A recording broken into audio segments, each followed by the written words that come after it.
Mi cabeza seguía palpitando. Boom, boom, boom, boom, boom. Y yo estaba como, ¿qué demonios está pasando? Y las fuerzas demoníacas simplemente me atacaron. Estas fueron las palabras exactas de Nico Jenkins al confesar sus crímenes, pronunciadas mientras sonreía a los investigadores. Un hombre que se tatuó la cara en prisión, se cortó la lengua para parecer una serpiente y talló el número 666 en su propia frente. ¿Estaba realmente poseído o simplemente jugaba con el sistema? La respuesta podría sorprenderte.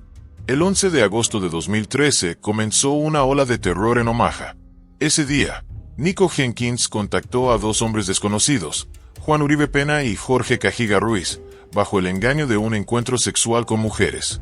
Cuando llegaron al lugar acordado, Jenkins los esperaba. Los disparó dentro de su propio vehículo sin mostrar emoción alguna. Este doble homicidio marcó el inicio de una serie de crímenes que duraría apenas 10 días, pero dejaría una huella imborrable en la ciudad. El punto culminante llegó el 21 de agosto con el asesinato de Andrea Kruger, una madre de 3 hijos que regresaba de su trabajo. Jenkins la emboscó, tomó su vehículo y lo abandonó después. La aparente aleatoriedad de este último crimen sembró el pánico en Omaha. Las autoridades empezaron a considerar la posibilidad de estar ante un asesino serial. El modus operandi de Jenkins seguía un patrón claro: emboscadas cuidadosamente planeadas, uso de vehículos robados y selección de víctimas que parecían aleatorias. Cambiaba de ubicación constantemente, lo que dificultaba su captura. La policía luchaba por encontrar conexiones entre los crímenes, mientras la comunidad vivía con miedo. Lo más sorprendente vino después. El 3 de septiembre, Jenkins mismo llamó a la policía para confesar los crímenes. Durante una entrevista de 8 horas, declaró: "No puedo dormir 36 horas seguidas, hasta que cometí el primero". Afirmó que los asesinatos eran sacrificios para Apopis, el dios serpiente egipcio. Estas declaraciones, lejos de aclarar los hechos, profundizaron el misterio sobre su estado mental. Cada crimen demostraba una audacia creciente. Jenkins actuaba con una frialdad perturbadora, sin preocuparse por dejar testigos o pruebas. Seleccionaba lugares diferentes, cambia su método de ataque y mostraba conocimiento de las técnicas policiales.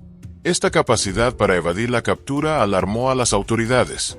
Los detalles forenses revelaron una planificación escalofriante.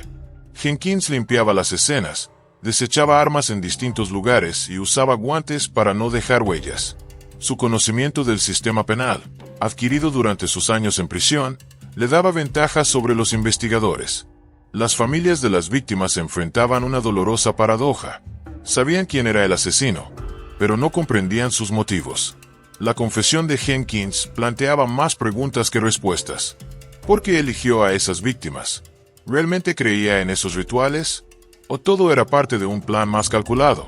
Mientras Omaha intentaba recuperarse del shock, surgía una pregunta ineludible. Jenkins había sido liberado de prisión meses antes de los crímenes, pese a mostrar claras señales de peligrosidad. Expertos en conducta criminal lo habían evaluado como un riesgo alto. El sistema tenía las herramientas para preverlo. ¿Puede alguien planear meticulosamente crímenes y al mismo tiempo creer que actúa bajo órdenes divinas? Esta contradicción marcó el caso de Nico Jenkins. Los psiquiatras que lo evaluaron encontraron un cuadro complejo: trastorno de personalidad antisocial, ansiedad y posibles síntomas de esquizofrenia.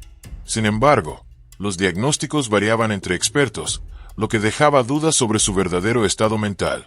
Desde pequeño, Jenkins mostró comportamientos preocupantes. A los 7 años lo encontraron con un arma cargada en la escuela. Los informes psicológicos señalaban que sufrió traumas infantiles y creció en un ambiente familiar violento. A medida que crecía, su conducta se volvió más errática. En prisión, donde pasó gran parte de su vida adulta, comenzó a automutilarse de formas extremas. Se cortó la lengua para parecer una serpiente y se tatuó completamente el rostro con símbolos oscuros. El tema de Apopis, el dios serpiente egipcio, apareció constantemente en sus declaraciones.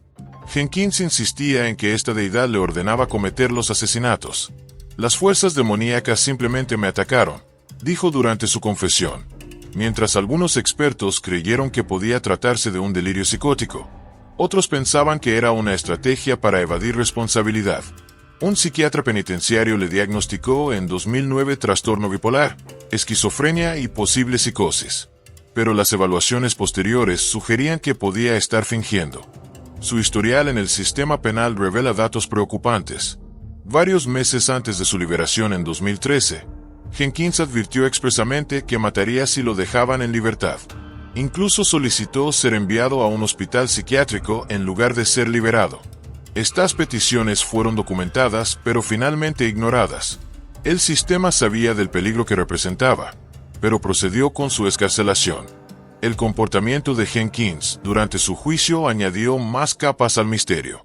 Optó por representarse a sí mismo, convirtiendo las audiencias en un espectáculo. En varias ocasiones habló en lenguas incomprensibles, rió al escuchar los detalles de los crímenes y en plena corte se talló el número 666 en la frente. Estas acciones generaron divisiones.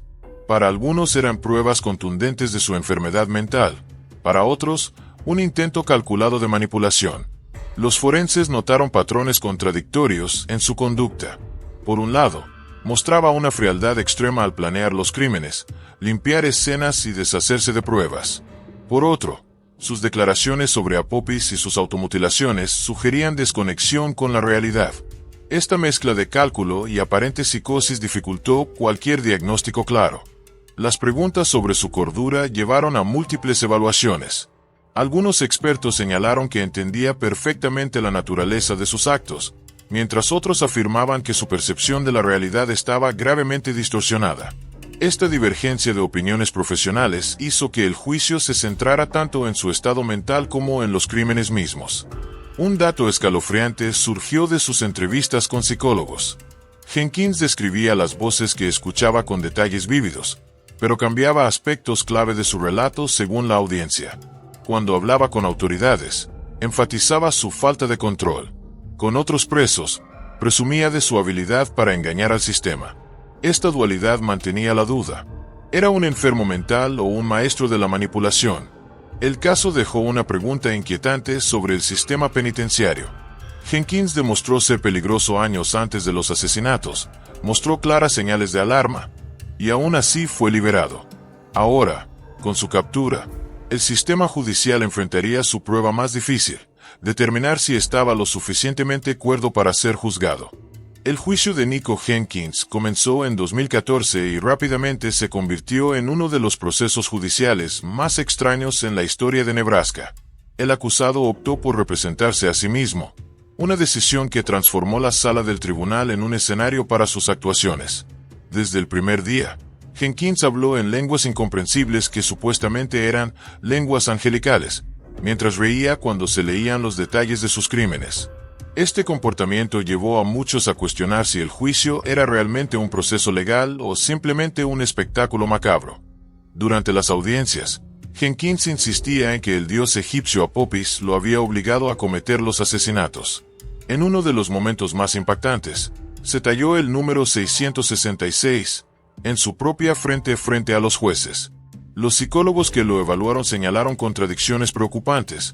Podía hablar coherentemente sobre aspectos legales del caso, pero luego cambiaba abruptamente a discursos sobre demonios y fuerzas sobrenaturales. Esto generó un intenso debate sobre si estaba fingiendo síntomas de enfermedad mental o si realmente sufría alteraciones psicóticas.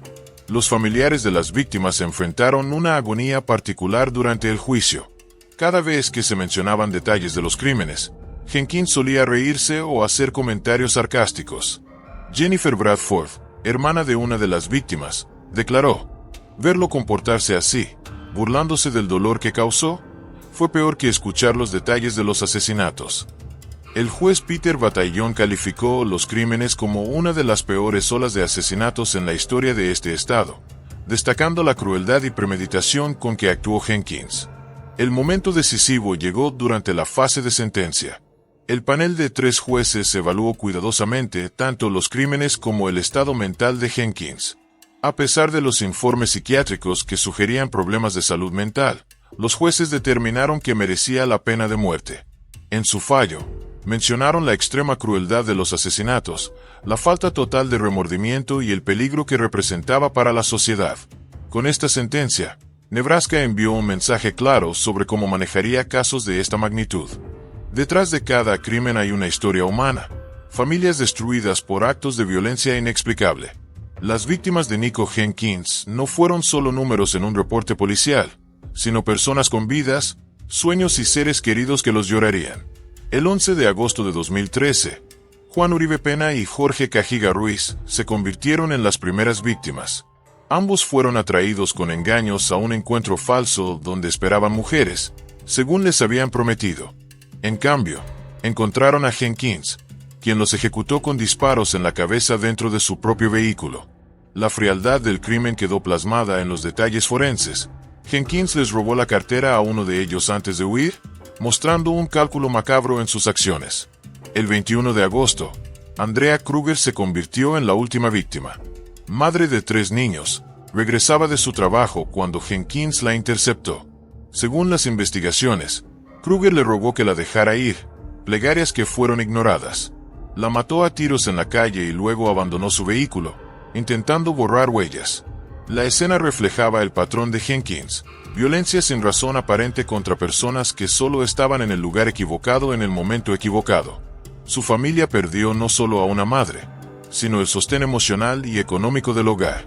La secuencia rápida de los crímenes, 4 víctimas en 11 días, generó pánico en Omaha. La coincidencia temporal con la reciente liberación de Jenkins de prisión añadió indignación pública.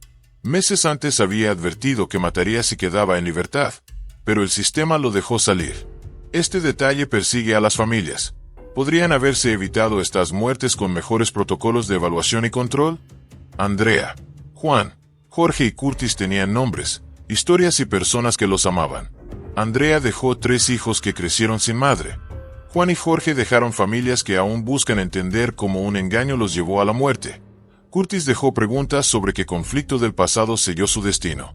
Sus vidas no fueron estadísticas, sino tragedias individuales que merecen ser recordadas más allá del morbo del caso.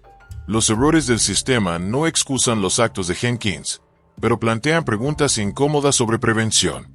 Cada víctima representaba un mundo entero destruido, mientras que el asesino se convirtió en el centro de atención que tanto deseaba. Hoy, sus familias lidian no solo con el duelo, sino con la frustración de ver cómo el nombre del responsable eclipsa a quienes deberían ser el foco: los inocentes que perdieron la vida. ¿Crees que Jenkins merecía la pena capital o fue víctima de un sistema que lo falló? Comenta tu opinión. Si este análisis te pareció interesante, suscríbete para más casos que examinan los límites entre culpa y enfermedad mental. Activa las notificaciones para no perderte nuestros próximos videos sobre crímenes que desafían las nociones de justicia.